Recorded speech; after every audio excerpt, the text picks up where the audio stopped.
अगर मैं आपसे सवाल पूछूं कि इस दुनिया में इंसान द्वारा बनाई गई सबसे महंगी चीज कौन सी है तो आप लोग क्या जवाब देंगे? डोंट वरी, मैं आपको बताता हूं। वो है इंटरनेशनल स्पेस स्टेशन।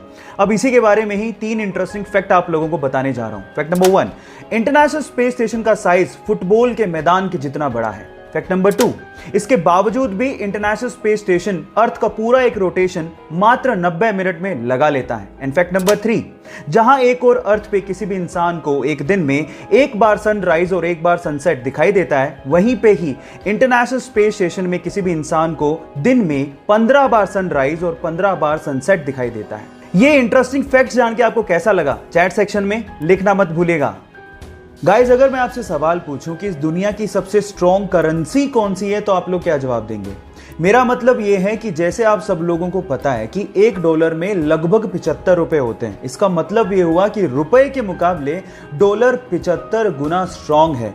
इसी हिसाब से शायद आप लोगों का जवाब या तो डॉलर होगा या फिर यूरो, लेकिन ये दोनों ही गलत है। मैं आपकी जानकारी के लिए आपको बता देता हूं कि दुनिया की सबसे स्ट्रॉन्ग करेंसी कुवैती दिनार है। जैसे कि $1 में 75 रुपए होते हैं, 1 यूरो में 88 रुपए हैं, वैसे ही 1 कुवैती दिनार में 245 रुपए के लगभग होते हैं, जो कि दुनिया की सबसे स्ट्रॉन्ग करेंसी मानी जाती है।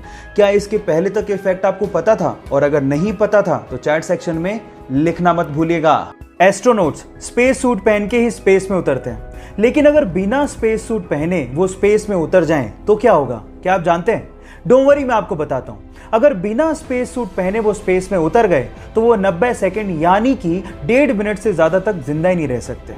थोड़ी ही देर में होगा कुछ यूं कि उनके बॉडी के अंदर, उनकी स्किन में यूवी रेज पेनिट्रेट करना शुरू कर देंगी और उनका शरीर फूलने लगेगा, लेकिन वो फटेगा नहीं क्योंकि ह्यूमन स्किन इलास्टिक होती है। लेकिन मेन चीज ये है कि उनका पूरा शरीर बर्फ में बदलने लगेगा क्योंकि स्पेस बहुत ही ज्यादा ठंडा है।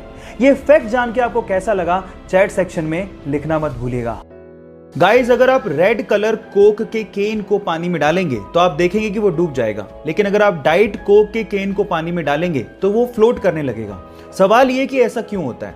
आप में से कई लोग शायद ये कहेंगे कि ये मटेरियल की वजह से होता है जो कि कोक के केन को बनाने में यूज हो रहा है, लेकिन गलत। एक्चुअली ये हो रहा है डिफरेंट टाइप की शुगर को यूज करने की वजह से। आपको मैं आपकी जानकारी के लिए बता दूं कि रेगुलर कोक में रेगुलर शुगर यूज की जाती है, जबकि डाइट कोक में एक आर्टिफिशियल स्वीटनर एस्पर्टेम को यूज किया जाता है, जो कि शुगर से काफी गुना ज्यादा मीठा होता है, जिसकी वजह से उसकी बहुत ही कम क्वांटिटी से काम चल जाता है। और इसी एस्पर्टेम की वजह से, क्योंकि उसकी क्वांटिटी बहुत कम यूज हुई है, डाइट कोक पानी के मुकाबले बहुत ही कम डेंस होता है और फ्लोट करने लगता है। क्या इसके पहले तक इफेक्ट आप जानते थे? और अगर नहीं जानते थे तो चैट सेक्शन में लिखना मत भूलिएगा।